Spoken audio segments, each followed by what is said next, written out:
Okay, here goes something you don't see every day. People been asking for years, maybe decades. Tram Doctor, what's the best of the best? What's the greatest radios you got or you want, or your collection and your keepers and all that. So these are pretty much my keepers. Plan on keeping them. Of course, I'll sell anything if the price is right, but if you ain't thinking about yellow table money, I'm keeping these. Happy to keep them. And this is my collection of the best of the best. Some are because they're just rare. Some are collectible. Some because of the performance, some of the features. Well, some because of looks, maybe. Like that DAC 10. Other than looks, there's nothing special about a DAC. I don't even like DACs, but I like the looks of that thing. So anyway, I'm going to start at the bottom here. And these are my babies, what I consider the best of the best, what I like. These are my favorites. So, I don't care what anybody else thinks. So anyway, a Browning Golden Eagle Mark 4A Silkscreened. Said to be made by the engineer after Browning closed. So most Browning 4As got tags, and came from the Browning factory. And that silk screen, those tags there that are built into the paint, were said to be made after the factory closed. And looking at the build quality of it, it looks that way too. So I like these. Not really any difference between them and a normal 4A, as far as the circuitry and all that, but just, even though it's not officially made by the Browning factory, that's some Browning lore that I like to have in my collection. Actually, I love to have in my collection. That's one of my favorite radios that I actually use and play with instead of, sitting on the shelf, looking pretty. And the one above it, it's the same thing. It's just a normal, well, it's a modded Browning Mark III, non-factory, and somebody put in a 40 channel PLL circuitry in there. And then it's a custom wood case. It's not a Browning wood case. And then it has dual frequency counters that, one for the transmit and one for the receive, and the transmit slides and all that too. Beautiful ping, and I like that custom case, not a Browning case. I think I put the frequency counters on there, and I just love this radio. Again, it's not, factory, but performance wise, and people say the Mark III is, the best of the best. I like 4As. Keep them cool, don't let them get too hot, and the 4As got all the fixes that the 4 did not. So I like 4As as my favorite radio, but between these two, I do like this 3 with the custom cabinet and the 2 frequency counters. I actually use this one a lot. Another radio that I, when I get on the air, when I play, or even just receive with my easy listening, I listen to them too. Here's a nice clean, not mint, but a clean Browning again, R27S23.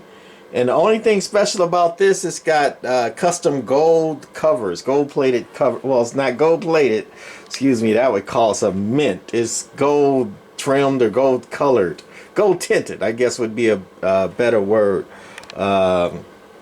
Not real gold, but looks very nice when I polish it up and get it out and all that. And some people like the receive of the R27S23 anyway, and it does have great receive when the band is quiet, because it's single conversion. When the band is noisy, I go with the 3 or 4, but I like this one, a nice clean R27S23, not mint, but with the gold covers. And this, the matching amp that went with the Browning R27S23, the early Mark 100 amp. And actually Browning 100s, 180 amps are pretty much the same, except for the cosmetics. The knobs and the buttons on that kind of match that older style, where the new amps just style toward the Mark III. So this one, even though it's not labeled, you see that tune and load on there. I saw that and I was like, I didn't even know what it is, but I saw tune and load on a Browning radio, and I'm like, I got to have that. And that's a Browning BB30, where somebody put in a 23 channel selector in it. Very rare. A 30 watt input, not output. Probably get half that out, so about 15 watt transmitter from Browning factory instead of a 4 watt. It's got, I don't even remember which tube it's got in it, but it's something big like a 6L6 or 6146. I don't even remember exactly which one in it, but definitely a collector's piece. I don't even really use it, but I like to have that in my collection. And that's just the early receiver that I just pulled out to actually go with this very rare Browning compact, extremely rare early transmitter. It actually gets its power from the receiver, you know, to power that early transmitter. Nothing special about that except it's rare and it's Browning, and I'm like, okay, it's rare, it's Browning, I want one. Browning Golden Eagle Mark III transmitter that, you know, AM only, you know, same style as that.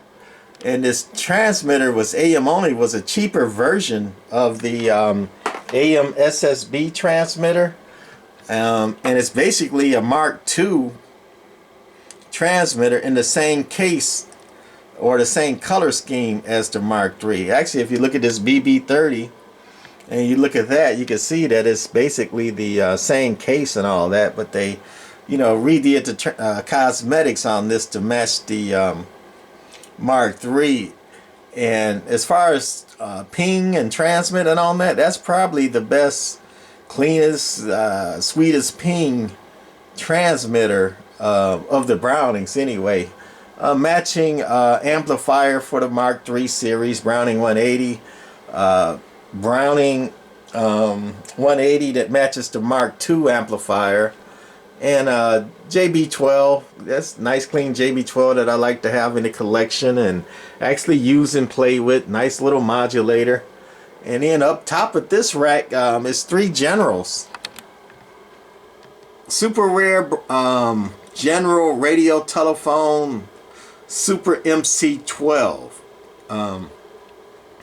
MC12 had push-pull 6BQ5 audio tubes, and it had so much audio that it never passed the FCC. So it was only a few of these things made. Super rare, and like I say, it had more audio than anything, and so much audio FCC is like, nope, not even type accepted, so it never hit the market. Very, very rare.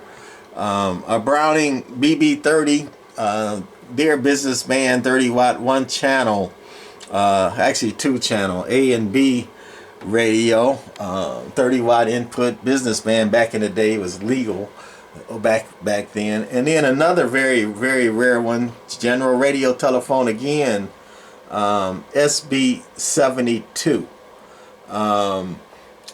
It doesn't have push-pull, but it's got a big, I think, another tube like a 6L6, like a Tram. Big audio tube, big final tube. And it's got like a double sideband reduced carrier. So it's set up for low dead key and high swing. And I had one earlier, then I sold it, and I certainly regretted that, because that thing would dead key 2 watts and swing to 50, something like that. And that is a audio monster. We like playing with that, and it's got great receive and a Collins filter in the receive. I think that's one of the best all-around CB radios ever made. I think that's one of the best AM transmitters ever made. So, you know, those are some keepers. And since I got a little long-winded on this one, I'm going to stop it right here for that rack. And up and coming, I'm going to do this rack. All right. Bye.